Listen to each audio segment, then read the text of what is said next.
Thank you very much, all the members of the press, for being here. I'm here as a representative of the All India Trinamool Congress, and I'd first like to begin by saying that on 27th February 2025, the Honorable Chief Minister of West Bengal and Chairperson of our party, Srimati Mamata Banerjee, was the first person to raise the issue of the duplicate EPIC voter cards. And we first met with the Election Commission on the 6th of March. We wrote them a letter. Since then, we have written them 5 letters, submitted a memorandum. The deadline for solving the issue of the duplicate EPIC cards, by their own admission, was the 7th of June. The deadline has since passed. Second, what I come to now, the reason why we are all here is this absolutely shameful and, I would say, display of puppetry by the Chief Election Commissioner yesterday at the press conference. The job of this Election Commission, which is the constitutional body with a constitutional mandate, is not to attack the opposition. Mr. Commissioner, sir, I will urge that you leave that to your political masters. I'm going to go very quickly, one by one, through some of the points that he raised and rebut them, so we can all see how ludicrous some of these claims were. Number one, the special summary revision, the SSR, concluded in Bihar in January 2025, and continuous revision was done till June. That was the list that had been signed off by the Election Commission. Yesterday, you tell us that out of 65 lakh deletions, 22 lakh were dead people who were not recorded. So what are you trying to tell us? That all the previous lists and the list on which the Lok Sabha elections 2024 were done were fraudulent, were incorrect?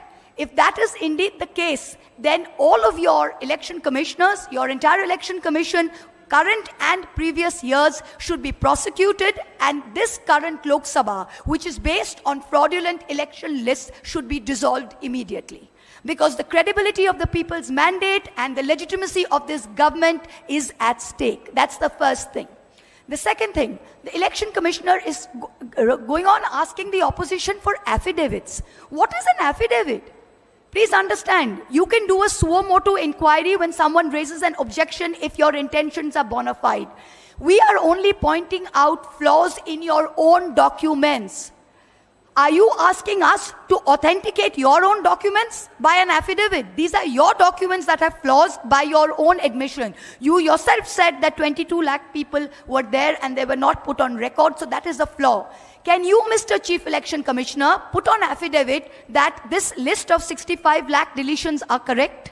If this list is correct, then you cannot put on affidavit that the list with the 22 lakh deaths which are not put on record, all previous lists are incorrect. Either it is one or it is the other. You are asking us to authenticate your documents while you are publicly saying that they are wrong from previous years. The third thing, yesterday the list of 65 lakh voters has been published with reasons. Can I remind everyone that the Election Commission fought tooth and nail every step along the way. I was among the first petitioners on behalf of the All India Trinamool Congress against the Bihar SIR revision along with ADR. Every step of the way, the Election Commission said, we will not give you these names, we will not give you reasons for deletion, we will not accept Aadhaar cards, and we have no statutory obligation to do so. Today you are doing it because the Supreme Court has asked you to do it. Even then you are lying. I use this unparliamentary word lying because that is actually the truth.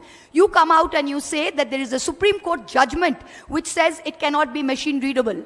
Can I tell you that the 2018 Justice Sikri's judgment, Kamal Nath versus Election Commission of India, paragraph 24, I have the judgment here, only says, however, it is not necessary to go into this aspect. It does not say that machine readable will violate the privacy of an individual. That is completely incorrect. The next point, you say that there are 65 lakh people which have deleted. You have shrunk the Bihar list from 7.9 lakh voters to 7.24. But you refuse to answer any question as to how many of those people have submitted documents or not. You refuse to answer. In the list of 7.24, if 20 to 30% are unable to provide documents, that means you will delete another 2 crore people tomorrow. Is that the situation? The next one. How is it possible that dead people are in the draft list and living people are on the deleted list? How can a dead person be on a draft list? It can only happen because the BLOs were signing the form themselves. This is the only reason, because BLOs were signing the form themselves. Yesterday, the CEC said out of 65 lakh voters, only 28,370 have filed claims and objections. You mean to tell me only 0.4% of those deleted have filed claims and objections? Does that figure of 0.4% not tell you how ridiculous and how riddled with faults this entire exercise is? In just two districts of Bihar, Darbhanga and Kaimur, the BLO has marked not recommended to 10 to 12%. If we average this for the rest of Bihar, it means 80 lakh people will be marked not recommended and subjected to an arbitrary verification. So based on all of these, we can go on till the cows come home. But can I tell you, based on just these 5 points yesterday that the CEC said, this is ludicrous. It is not the job of the Chief Election Commissioners to attack the opposition. Your job, sir, is to go into great detail as to what the valid queries raised by the opposition was. Thank you. और ऐसी खबरें देखने के लिए subscribe button को दबाएं, फिर bell icon की घंटी दबाएं। अपना भारत को बचाने के लिए बहुत ज़रूरी है। हर खबर को शेयर करें, लाइक करें, कमेंट जरूर करें। शुक्रिया।